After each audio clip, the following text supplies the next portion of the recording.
Correctional Women's Institute, dobleng pagdurusa ang pinagdaraanan. Apektado rin sila sa sistemang lalong nagpapahirap sa kanilang paglaya. 2 taon na sa correctional si Aling Cora, di niya tunay na pangalan. Ang loob ng infirmary ang nagsilbi niyang kulungan buhat nang iginupo siya ng matinding karamdaman. 1994 nang makulong siya dahil sa salang illegal recruitment at estafa, life sentence ang hatol sa kanya. Napakahirap po sir nung nakakulong ka na, may sakit ka pa tapos wala ka pang pera. Ang sakit.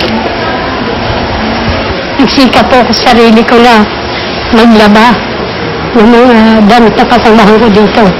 Binibigyan po ako ng mga kasamahan ko dito ng 20, 50. Iniipon ko yun sir para lang makabili ko ng gamot. Itinuturing din siyang medical abstract.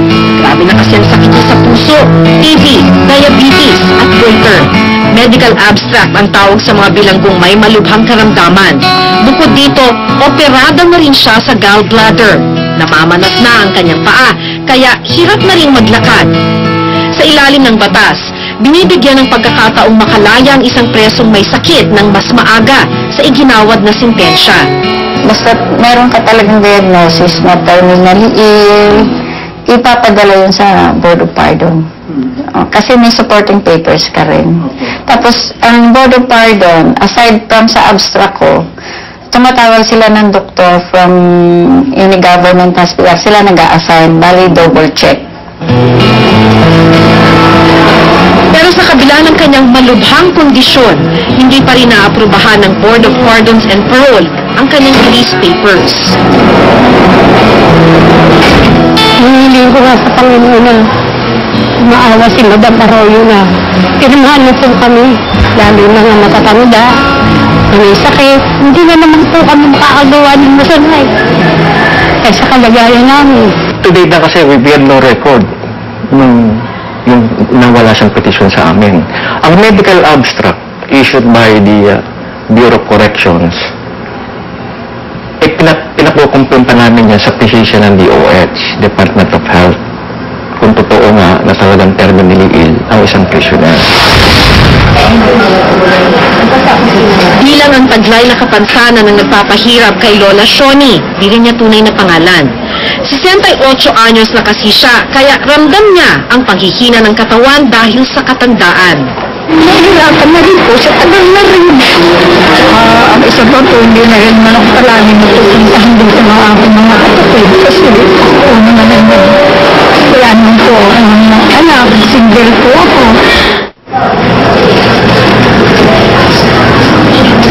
20 taon na siyang nakakulong dahil sa kasong illegal recruitment.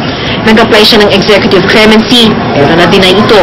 Kailangan pa raw niyang hintayin ang edad na 70 bago muling makapag-apply. Kaya tila nawawala na siya ng pag-asa. Iba na rin po yung sariling pamilya ang dadamay sa inyo. Yung mga prisoners na below 70 years old, ang nag-a-apply doon, yung implementing rules and regulations ng Board of Pardons and Parole, yung so para sa recommendation for executive clemency is concerned.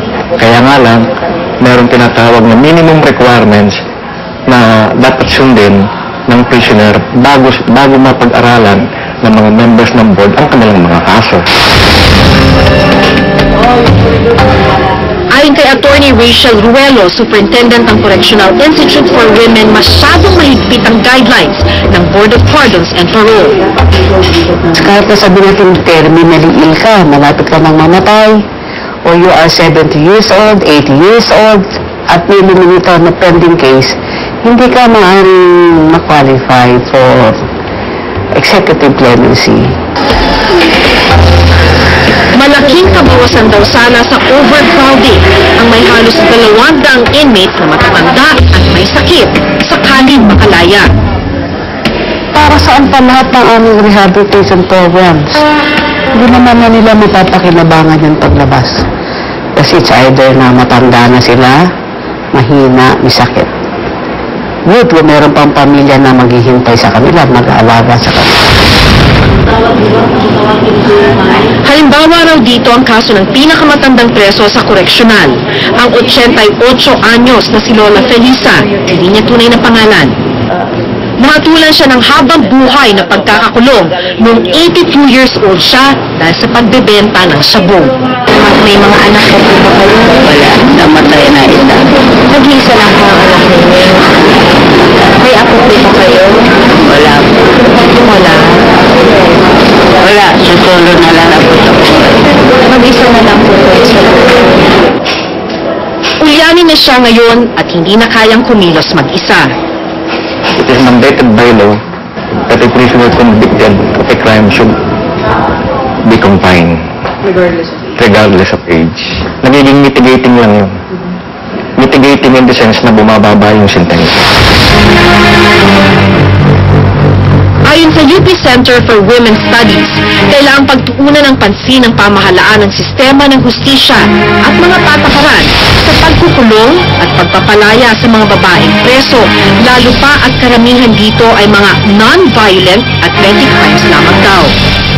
Titiisin mo pa yung overcrowding, yung lack of health facilities, yung lack of adequate living space man lang di ba? Yung hindi ka mabisita ng pamilya mo, yung wala namang binibigay na tulong yung lipunan natin para dun sa mga anak na naiiwan. Ayon sa Department of Justice, tinututukan na raw nila ang mga kaso ng mga may sakit at matatandang pasyente.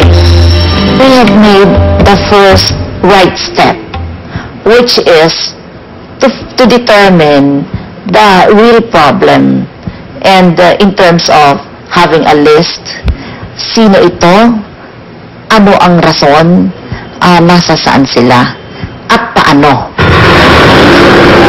Natatagalan din daw ang pagproseso dahil sa kakulangan ng papeles na isinusumite ng mga aplikante na kinakailangan sa pag-aaproba ng kanilang paglaya. Kunyari, nag-apply, na-aprobahan na ng board, i-require itong mga inmates mag-submit ng mga documentary requirements. Dito nagtatagal dahil kung minsan wala na rin mag-asikaso sa kanila.